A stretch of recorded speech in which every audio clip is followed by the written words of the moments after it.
Techniques and policies. The race situation is not static. It is constantly shifting.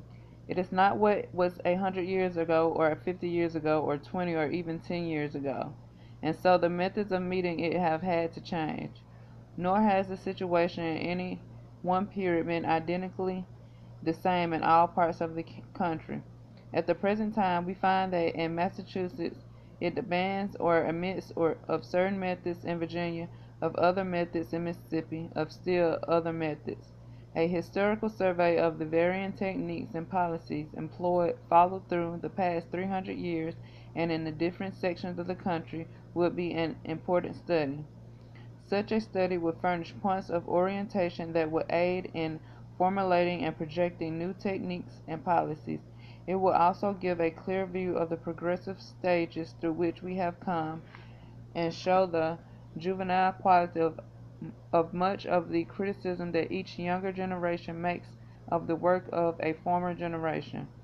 Sound criticism here calls for weighing the questions as to whether or not the methods followed were the most adequate that could be used under the circumstances. It would be, for example, be absurd to criticize the runaway slaves for running instead of standing up and fighting it out, but we leave the historical survey to some candidate for his doctorate and take up a consideration of the techniques and policies that are current. Education. Education from the beginning has been regarded as the principal factor in the working out of our problem. The missionaries who came south immediately after the Civil War and established schools, wiser than all the statesmen of their time, except the Negro legislatures of the Reconstruction, realized that nothing very high could be built unless the groundwork of education was first laid. Our original faith in education was almost childish. There was a quite general belief that with education our whole racial problem would quickly vanish. We went at education feverishly, old as well as young, and took it in over a range that extended from Webster's Blueback Speller to Goodwin's Greek grammar. No magical result took place. Nevertheless, this desire of the Negro to acquire knowledge and his ability to assimilate it constitute the cornerstone of all that the race has reared since its emancipation. Had he lacked either this urge or this capacity, he would not have advanced or even held his ground. There have been no magical results, but time has proved that our faith in education was not misplaced. It was the schools and colleges founded by the missionaries that made possible the generating of the internal motive power that has kept us going. Without that power, we might have been pulled along a pace or two, but there could not have been any spontaneous and determined move forward on our own part. In other words, those schools and colleges accomplished the work of providing from within intellectual leadership for a group so isolated that lacking such leadership it would have remained leaderless altogether. But the time has come for us to go over our ideas of education. The pattern we are following is, in the main, the one that was originally cut out for us, and it remains the same in form. Whether we are learning the alphabet in a shack schoolhouse or studying for a degree in one of our universities, this original pattern is a good one. It is far superior to the fast and superb nonsense that go under the name of modern education. Therefore, it should not be scrapped, but it needs to be extended. The old pattern was designed to give us a sound general education, and education to fit us to take our places as intelligent American citizens. The idea of education is fundamental and right, for whatever may be the opinions and attitudes on the matter, the solid fact remains that we are, for good or ill, a part of American civilization. We may be segregated in Jim Crow, but there is no way to subtract or extract us from American life, so we must be prepared to keep adjusted to it, to keep pace with it, and that means that our institutions must give Negro youth as good, as broad, as high an education as correspondingly given to white youth. But we need not only an education that will enable us to meet the general situation as American citizens, We need also an education that would enable us to meet our peculiar situation as Negro Americans. Now let us understand that at once that this does not mean a separate and distinct kind of education for Negroes. Such a course would simply lead to the Jim Crowing of ourselves educationally and intellectually. What it does mean is that the general education given by our institutions should be extended so as to have direct application to our particular case. Take history as it is commonly taught in our schools. It is taught from a textbook that completely ignores the Negro or mentions him only in condescending or derogatory terms. That is a bad sort of history to teach white youth. When it is taught to Negro youth, it is absolutely pernicious. The fact is, there is hardly an important page of American history that can be fully and truthfully written without reference to the Negro as a contributing factor.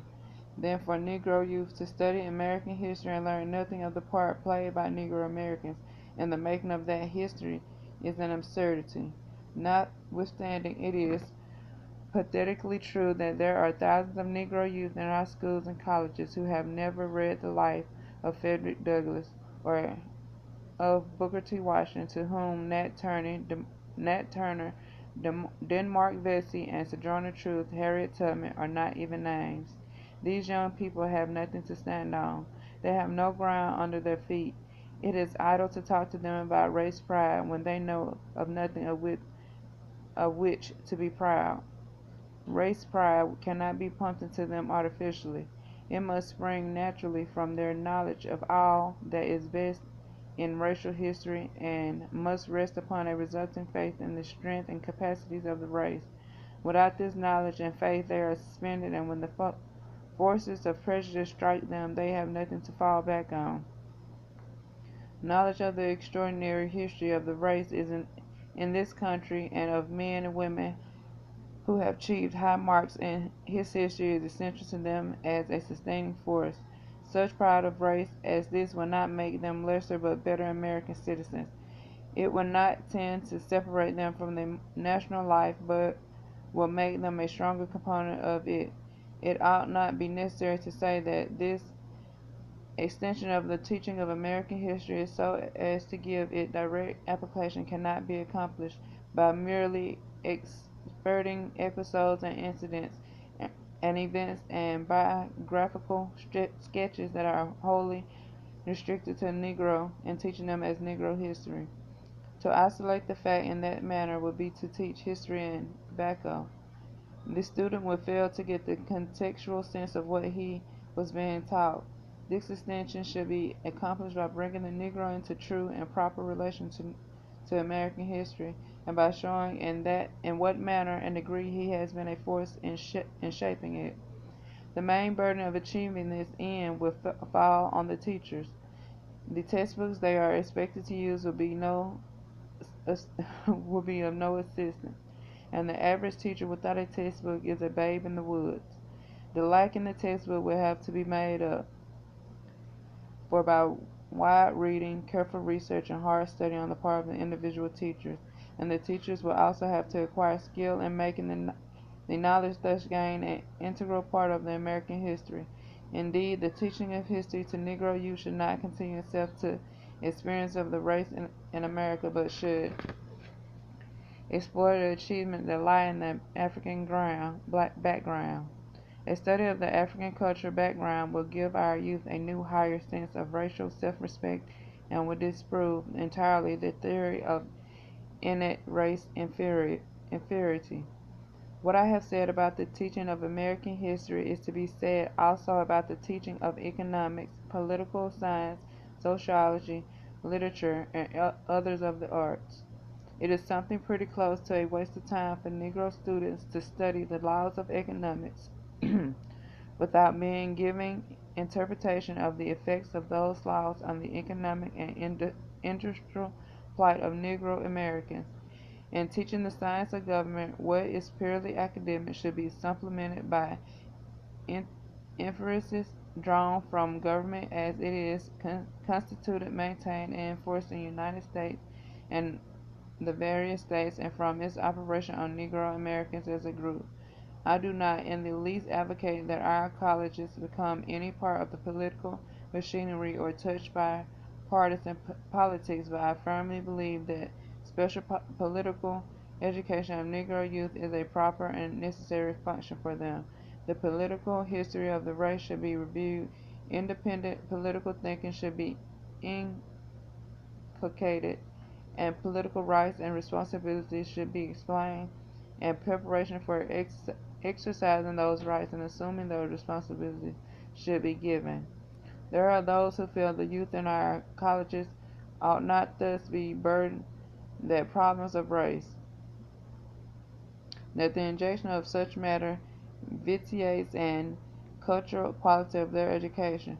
Well, if our young men and women have after entering college are not yet ready to consider and get the clearest possible understanding of our problem of race, I don't know when they will be ready. Some of them have already been hit by this problem and are groping for help. All of them will run into it before they have had time to frame their diplomas. There is no escape from it. Therefore, if our colleges turn these young people out on life without at least attempting to give them some sound attitudes toward the problem of race and some preparation for dealing with it, they are failing in their full duty. The argument that this extension of the general to give its specific application has no place in the cultural education, I would answer by saying that nothing I have suggested is extraneous. The history of Negro Americans is a part of American history. The economic condition of Negro Americans cannot be separated from our national economic condition. The political position of Negro American plays an important part in our national politics. Indeed, it is the basis of the entire political system in the Southern states, the system under which three-fourths of all the Negroes in the United States live. Certainly, the problem of race can and should be studied and discussed. What is necessary for doing it is to suppress the emotional element as completely as possible and to view the subject objectively. In a word, to strive to approach and consider the whole matter as nearly as possible in the scientific manner. In this way, our own problem can be studied and discussed just as any historical phase of society may be studied and discussed. One of the first steps would be to show to Negro youth that they are not weighed with the only race problem in the world, that theirs is but a part of the universal problem of race. Vocational education as provided for Negro youth has been rendered almost wholly antiquated by the marvelous advance in technology. Generation ago, the majority opinion of the country was that industrial training should be the basic, if not the only, education for Negro boys and girls. But most of the standard trades that have been taught in our industrial schools, and which were once regarded as sure guarantees of a livelihood, have been practically abolished. They are today mechanized processes. It is hardly worth the while for these schools to turn out old blacksmiths, wheelwrights, shoemakers, typesetters, or even carpenters. The change calls for a revolution in the plants of our industrial schools. Machine methods must be substituted for the old handicrafts. This substitution is, however, one that only the largest and richest of our institutions can afford to make, and this gives rise to another difficulty. The old-fashioned artisan was more or less free to bargain as an individual for the exchanges of his labor. The labor of the technological worker is subject to regulation by a guild or a union or a manufacturing concern, so the pecuniary value of the most modern training our industrial schools might give depends very largely upon the success Negro Americans will have in becoming actually a part of organized labor, and that is another question. Education of white people. For decades past, education as a favor in the solution of the race problem has been regarded in terms of educating Negroes. The education of Negroes is at most but two-thirds of the work involved. The other third, or more is the education of white people. The ignorance of white people concerning us constitutes one of our greatest obstacles. We should be perfectly willing to have white America know the whole truth about us, faults as well as virtues, and to take our chances on a fair opinion based upon the truth. But that is far from being the case. The greater part of the white America think of us in stereotypes, most of these stereotypes coming to them secondhand by way of the representation of Negro life and character on the stage and in certain books. In the main, they are exaggerated, false, and entirely unlike our real selves. And this brings up against an important fact. What the greater part of white America merely thinks about us is an influential factor in making our actual condition what it is. White people must be educated. They must be taught the truth about us. We need not fear their getting the bad along with the good, for all of the bad is there, and more they have already. We have enough good points to overcome the bad, if we can get them over. White America must not only be made thoroughly conscious of the handicaps, injustices, and wrongs under which Negro Americans struggle, it must also be made familiar with the elements of strength and of excellency possessed by the race, and white America must learn not only about the material but also about the artistic and spiritual contributions that Negro Americans have made to our common cultural store. Now I wish that our colleges could devise a way of establishing special extension courses for white people. A few white schools are making a start. It is, I know, possible and practical for each intelligent Negro American to establish an extension course and become responsible for the education of at least one ignorant white American. Select your pupil. It would be well to select one not interested in colored people or not friendly toward them. Whenever a fair, sound, forcible article on the race question comes to your hand, clip it and send it to your pupil. Do likewise about worthy and notable achievements by Negro Americans. If a good and convincing book comes out, send it to him or her if you can afford to do so. Keep it up assiduously. There might be some pupils too hard-boiled to respond to this sort of instruction, but the percentage that would respond would be very large. Sheer curiosity would lead many of them on. The cumulative effect of this education over a number of years cannot be overestimated. I shall say more on this point under the topic stereotypes, art, and money. Politics. For more than three-quarters of the century, we have been negatively a powerful factor in national politics. We were eminent in great political controversies that preceded the Civil War. We were the prime cause of the war itself. We are today the chief issue in keeping alive the political system known as the Solid South. For a brief period we played a positive part, a part that has been greatly misrepresented and maligned, but which, when the whole scene is surveyed, makes an astonishingly credible showing. There were Negro Americans in the legislatures and in high office in most of the Southern states. There were a score of men in the House of Representatives and the United States Senate. Men, it can be said, who did not at all rank below the average of present-day congressmen, although this is not saying very much. All in all, it looked as though politics would be the principal factor in establishing our equal citizenship rights. But with the fall of Reconstruction, our political status fell and rapidly subsided until it reached a level as low as that prior to the adoption of the War Amendments. Now the Negro in the South did not take this disenfranchisement lying down. He had sublime faith in his lately bestowed constitutional guarantees and persisted in going to the polls. When he was met there by denial and force, he took his case into the courts, relying upon those clauses in the 14th Amendment which say, Negro, which may say all persons born or naturalized in the United States and subject to the jurisdiction thereof are citizens of the United States and of the state wherein they reside. No state shall make or enforce any law which shall abridge the privileges or immunities of citizens of the United States. and upon this section of the 15th Amendment, which says, "The right of the citizens of the United States to vote shall not be denied or abridged by the United States or by any Senate on account of race, color, or previous condition of servitude." More than once he took his case to the Supreme Court of the United States, but the court pointed out that he had failed to show that the state had abridged or denied his right to vote, or that persons who prevented him from voting had done so because of his race, color, or previous condition of servitude. So unable to prove that the committee which had met him at the polls with shotguns was actuated by any such base and unconstitutional motives, he found his case thrown out.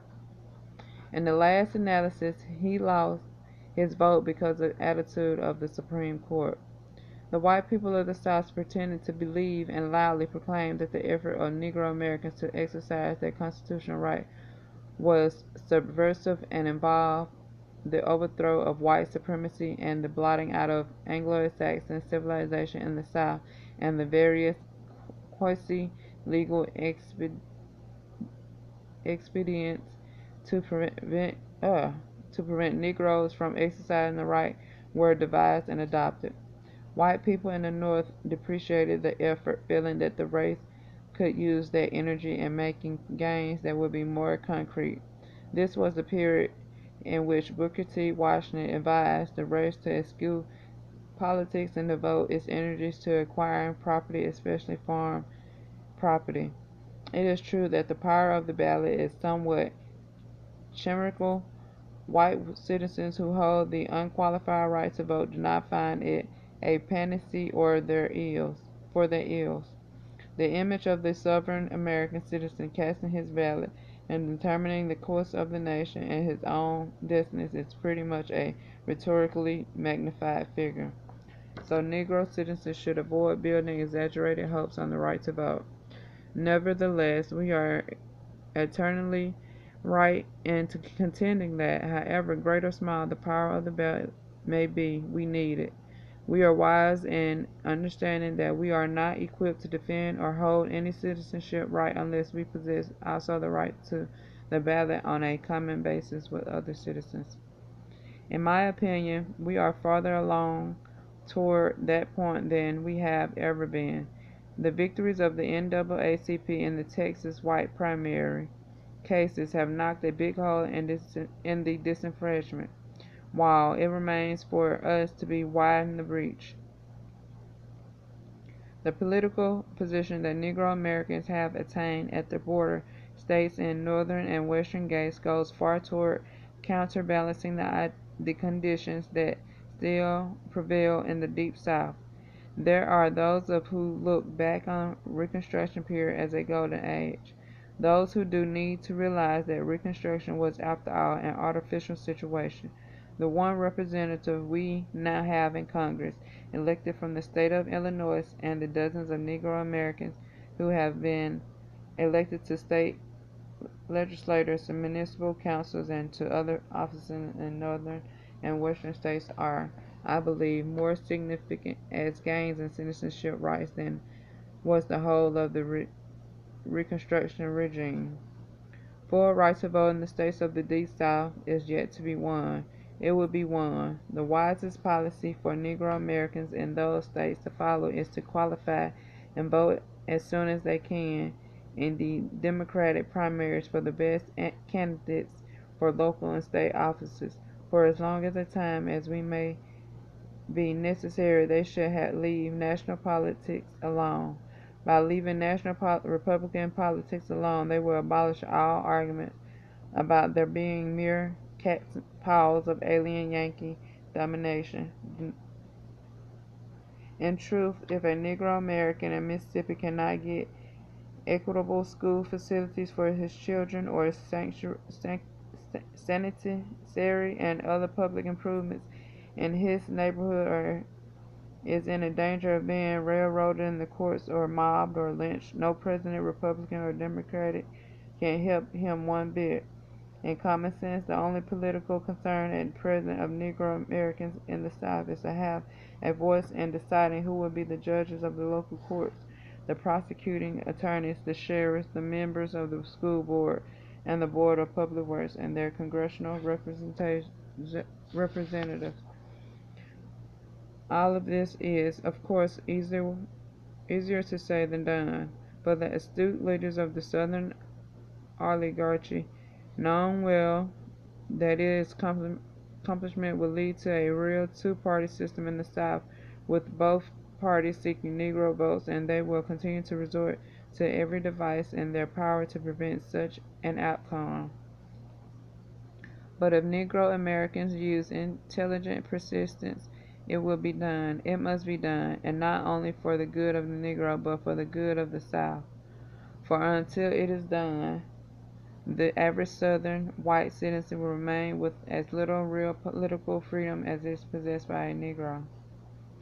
I have expressed the opinion that the wise course for Negro Americans in the South to follow would be go into the Democratic primaries as rapidly as they are able and vote for the best candidates for the local offices. In the North and West, Negro Americans should endeavor to maintain political independence.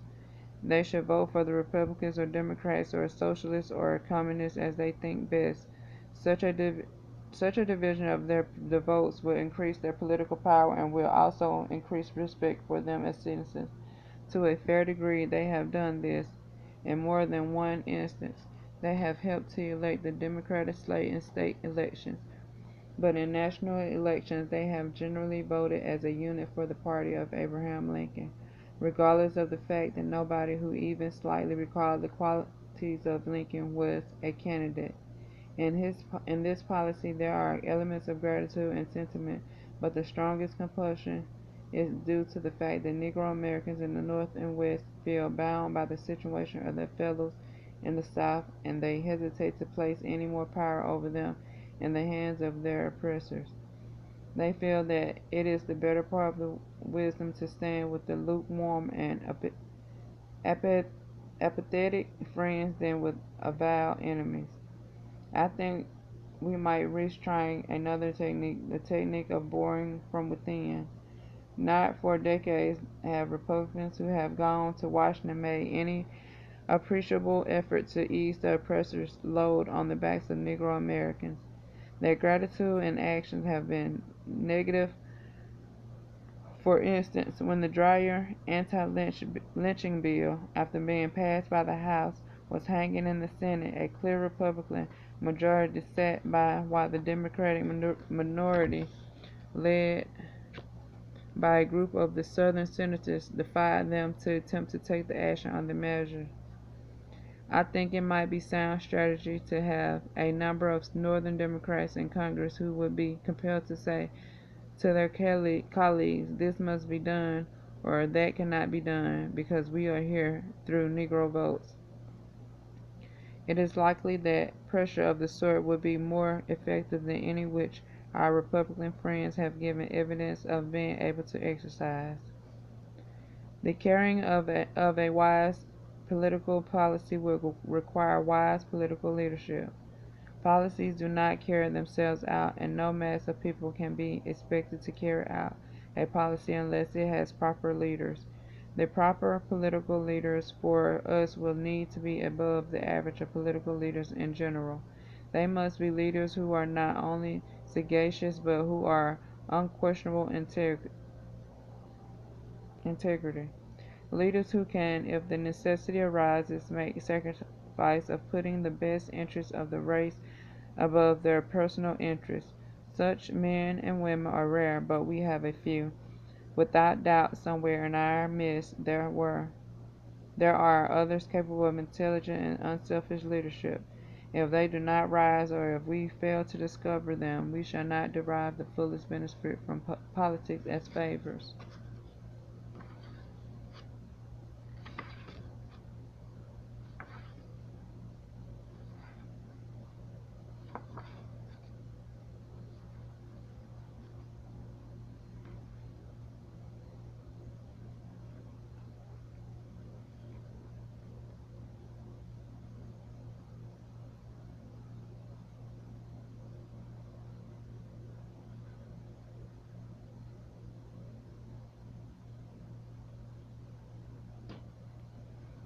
Labor and business. It may be truthfully said that heretofore we have given our attention almost exclusively to education and politics as factors for working out our problem. We had, it appeared, little or no comprehension of the basic importance of the economic factor. We know, of course, that being poor had a great deal to do with our status, but we fail to understand clearly that there is a distinction between being poor and being without economic opportunity, that although the lack of money and the lack of economic opportunity may go together, they are not one and the same thing. We are just becoming aware of how much our status as a group is due to the existing economic order and our place in it. 40 years ago, Booker T. Washington perceived that the industrial colored line in the South, that line on one side of which there were white men's jobs and on the other black men's jobs, was moving over. For many years there had been left on one side of that line a black industrial zone in which the Negro was practically secure. The Moors of the South protected them. A white man in the South could then hardly have imagined a more humiliating calamity to himself than having to work at a Negro job. Dr. Washington observed that the zone was constantly growing narrower and the margin held by the Negro was becoming more and more precarious. On that observation he formulated a doctrine that was the basis of his teaching and his work, and it was that the observation, despite any short-sightedness on any other phases of the race question, which entitles him to the order of statesmanship. Today that black industrial zone in the South has vanished. There are no more traditional Negro jobs, and any job is a white man's job, from boot black up or down. 40 years ago, a Southern white man would probably have felt uneasy seated in a barber's chair with another white man standing over him, sliding a razor around his throat. At that time, the finest barber shops in the South were owned and operated by Negro Americans, and the men who ran these doubly inverted Jim Crow establishments were among the most prosperous in the colored community. Whether it is considered a backseat or a blessing, that peculiar field of employment is about lost. The ancient calling of the colored laundress is almost wholly taken over by the steam laundry. White girls have largely supplanted colored men as waiters. In some southern cities, white men do not disdain to collect and cart away the garbage. The same sort of change has taken place in the skilled trades, with the immigration of native and alien artisans from the North and perhaps the awakening of the Southern white man to the dignity of labor. Negro artisans are in danger of being restricted to the work they may do for members of their own race. The present situation is more difficult and more complex than the one which Booker T. Washington observed. No longer is there any point at all in the old South. A Negro can spend his money in the North, but he has to earn it in the South. The situation today comprehends not only the loss of industrial semi-security and the advent of fierce competition in the South, but also largely because of the immigration that followed the World War, the question of opportunity for employment over the whole country. To those who do not know, our situation as we know it, it may sound more than captious for us to be uttering a special complaint about the difficulty of finding employment in these times, but we are justified in making a special complaint. We are not, we know, the only ones who are suffering from lack of employment. Many people of many classes are suffering, but there is this distinction. The hardship falls on those others in general as individuals, while we, because of the prejudice operating against us, stand threatened with economic strangulation as a group. Over and over the door is shut in our faces, not because there is no work, but because we are Negroes. Most of us who have given thought to this phase of our problem think of it principally in terms of the relation of the Negro skilled and semi-skilled worker to organized labor. This is probably the key approach to the question. Organized labor holds the main gate to our industrial industrial and economic quarrel, and on the day that it throws open that gate in realization of the truth that the cause of the white worker and the cause of the black worker are one, there will be a crack in the wall of racial discrimination that will be heard around the world.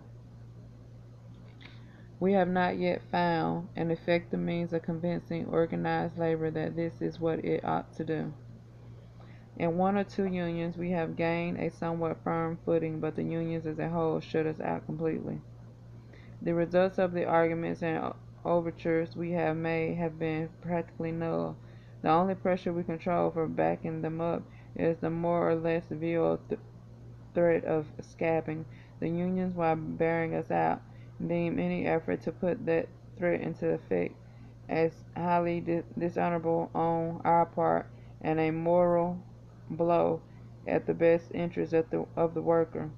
This surpassing irony really passes over into the ridiculous.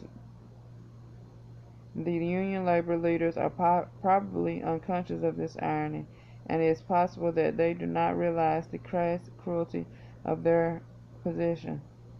Separate Negro unions have been suggested, but it is plain that this plan will only lead to organized scabbing and to driving in deeper the wedge between black and white workers. It is easy to see and understand that our chief trouble here, as in other phases of the race situation, is a lack of power to back up our demands. Nor are we able to summon any help.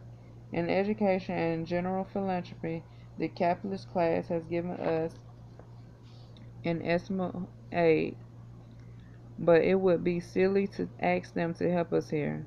The great white middle class is not interested. The Communist Party has in and out of season preached and insisted upon its tenet of workers' solidarity, but the Communist Party is itself too weak to have any influence on American organized labor except to make it tighter. At this point, communists will naturally ask, why do not Negro Americans strengthen the Communist Party? I have already tried to state the case of communism and the Negro, but I shall add, there is no apparent possibility that a sufficient number of Negro Americans can be won over to give the party the desired strength, and if the entire mass here won over, the increased proscriptions against Negroes will outweigh any advantages that might be gained. Every Negro's dark face would be his party badge and would leave him an open and often solitary prey to the pack whenever the hunt might be on. And the sign of the time is that the hunt is not yet to be abandoned. We are compelled to admit that this, the most fundamental question in our whole situation, the question of a fair and equal chance to earn our bread by our toil, is the most perplexing and unyielding with which we have to contend. It appears that for the present our main effort must consist in hammering the trade unions continually with self-evident truth that they cannot advance or maintain standards and conditions for white labor which, while they leave on the outside a ready and almost unlimited supply of black labor, we must convince the white worker that our help is needed in the winning of the cost of labor. In the meantime, we should devise methods of giving workers' education to our workers. We are not a part of organized labor, mainly because of the bar maintained by the unions, but our positions in this some degree due to the fact that we are almost completely ignorant of modern working class philosophy. For 25 years we have, by means of publicity, printed leaflets, mass meetings, legal action, and other methods, been effectively educating ourselves in the rights of citizenship. By similar means and through organized effort, we should undertake to educate ourselves in the rights of labor.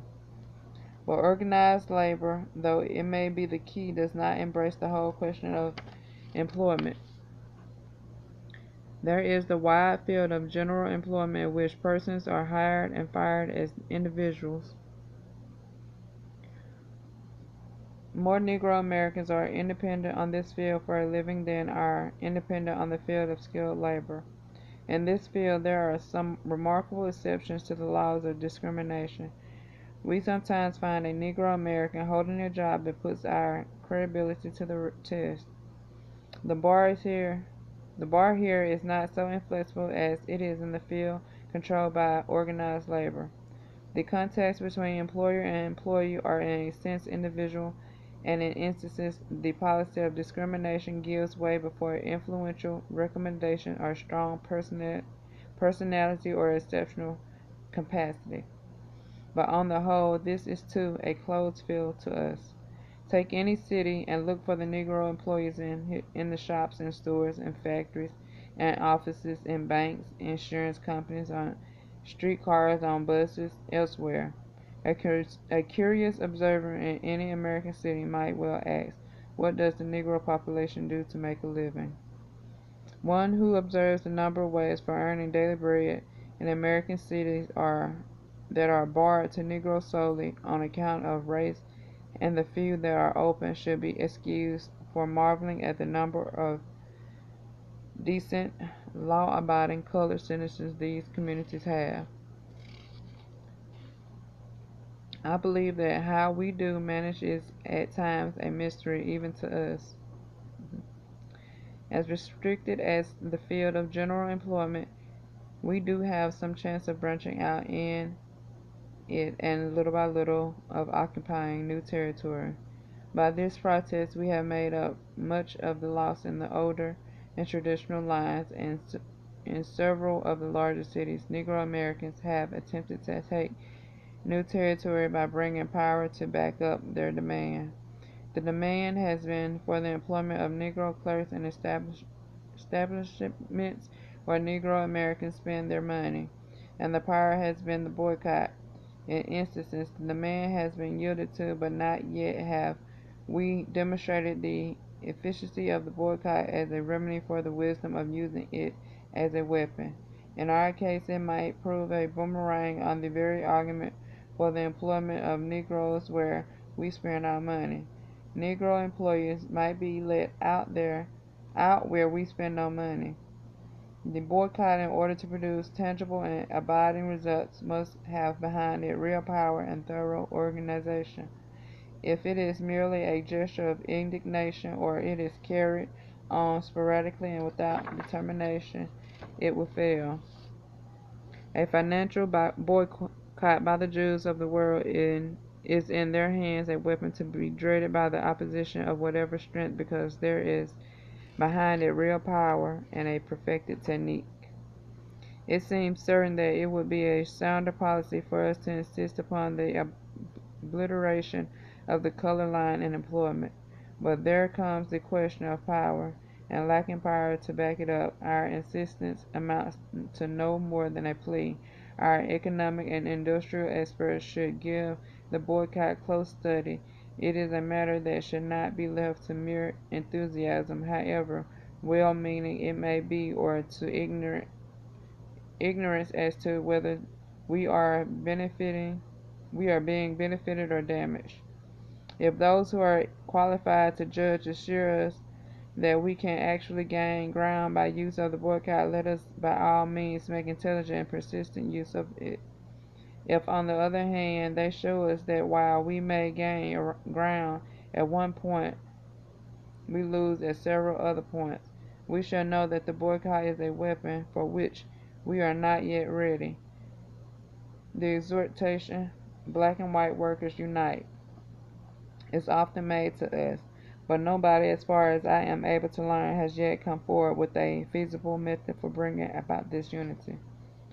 Establishing a recognition of the unity of interests of black and white workers in the field of general employment presents a more difficult problem than it does in the field of organized labor. In organized labor, an approach is possible. There are responsible people to whom we can talk, who will understand what we say, even if they do not comply with it. In the organized field, neither of these conditions exist, yet the consolidation of interests and the removal of the color bar in this general field is of paramount importance, because so many more of us depend on the general field for livelihood than on the organized field at the present time. The only means we have for gaining ground or even holding our ground is by giving odds in competition. We are compelled to do our job not only as well as somebody else, but better than anybody else. We have to set a place for consciousness and steadiness and willingness that other workers find hard to equal and impossible to exceed. We cannot ever yield to the temptation to mix having a good time with having a good job. We are under the necessity of breaking down an old stereotype that as workers we are shiftless, unreliable, and capable. The only compensation for these extra demands is that they force us to build up reputation for efficiency that will in long run outweigh color. There is another field of labor in which there are more Negro Americans than any other. That field is in agriculture, and close to 75% of Negro American farmers are sharecroppers. These sharecroppers are the most forgotten of all men. The majority of them are held in peonage, a system under which they are as unscrupulously exploited as ever. They were under the system of slavery. They scarcely ever see money. Their experience for years has been that of being sunk deeper and deeper in debt for which they may be exchanged, actually sold, from one landlord to another, without a possibility of clearing it off or of escaping physical retention by the landlord who holds it. These sharecroppers are ignorant and helpless, more helpless under the government's plan of aiding land-owning farmers than ever before. Their condition is, however, unique in that it is subject to amelioration through legal processes, the investigation of practices of peonage and placing the findings before the proper federal authorities, and the securing of true accountings from landlords through action in the courts. This is work that could be easily done by the Greater Association for the Advancement of Colored People. We have long been saying that we ourselves should raise our economic status by establishing businesses that would furnish us with the necessary capital and provide employment for our own people. That is a proposition that goes to the root of our trouble. It is a proposition about which we have tried to do something, and we have had a measurable degree of success, but we have not yet approached having an accumulation of capital or the provision of employment for any considerable number of our own race. There are obstacles that we have not been able to overcome. For one thing, business on a large scale has to be learned, and we get no chance to learn it. As an example, in some of the communities where Negro patrons are treated with scant courtesy, there has from time to time been talking of opening a big department store. But the running of a big department store requires skill gained through long and wide experience. It is a business in which the buying and selling must be figured in fractions of a cent, and that is too narrow a margin to follow for the mistakes of ignorance and inexperience. How are we under the present condition to get hold of the knowledge and experience necessary for running, say, a big department store? We might follow the techniques used by the Japanese in getting hold of things they wanted to know about the inside of Western civilization. Well-born and well-educated Japanese served as butlers and cooks and chauffeurs in American and European families. We might organize a corps of our near whites, have them go in and get the business knowledge, experience, secrets, and bring them to us. Something of this sort has already been done in the case of one or two secret societies. Why should it not be done for more important purposes? I need not say that the carrying out of a plan like this would depend upon our being able to effect the correlation of our forces spoken of in the earlier part of this book.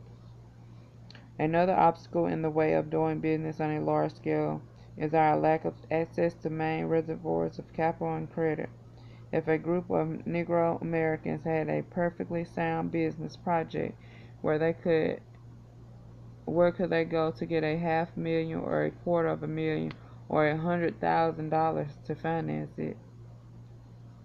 Yet those sums, even in these days of depression, are not large in the world of big business. Thus, several years ago, Dr. R. R. Moulton made an effort to raise a financing fund of $1 million. Negro Americans should have subscribed that $1 million, but did not. Until these main obstacles are removed, we shall have to continue to do business on the smaller scale while endeavoring to the utmost to develop it. We have had some success in this field, but it ought to be much greater than it is. That is not greater is in part due to the fact that here there are some obstacles of our own creation.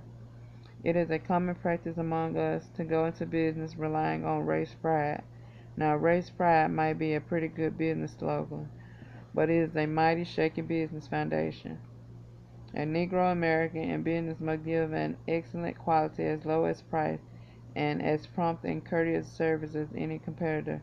Otherwise, he runs a tremendous risk in counting on the patronage even of members of his own race. Race pride may induce them once or twice to buy from him a pair of shoes that cost more and wear out quicker, but it won't keep them doing it. The Negro businessmen who have succeeded have been those who have maintained as high quality, as low prices, and as good service as their competitors. There is a common complaint about the failure of Negro Americans to patronize the business enterprises of members of the race. This complaint is so common and persistent that it has become almost a byword among us, as I believe that a survey of the situation will show that this complaint emanates from those businesses that fail to meet competition, that there may be an element among us that is still slave-minded enough to feel that anything white is better than anything black, that is crab-like enough to hate to see any one Negro getting out of the barrel, and so would pass by a Negro merchant only for the reason of trading with a white merchant. If there is such an element, it must be, I think, an insignificant one. It is a significant one. Well, we've got before us another field of education that will have to be worked. And this brings us to another obstacle of our own creation, the unsound commercial principle of going into business exclusively for members of our own race. In practice, we may work out that the bulk of the Negro businessman's patronage may come from his race. There are, however, some notable exceptions, but his central and motivating ideals should be, I ought to do business with the general community, the entire country, the whole world. Without this attitude, he will remain in spirit and in fact a petty businessman. In so many ways, the American Jews furnish us with splendid examples of policies and methods which we shall endeavor to study and follow. They conduct business all the way from push carts to international banks, business that give employment, I judge, to the greater part of their race in this country. But not one of them would dream of establishing a purely business enterprise and limiting appeals to Jews only. Development of business on sound commercial principles, business interlocked with business in general and connected with the lines leading to the main reservoir of capital and credit, will make, in addition to our forces and resources that would be beyond estimation. However, the prospects for the individual businessman of any group are today far from being bright. Our greatest hope lies probably in our ability to adopt and make us cooperative and collective methods.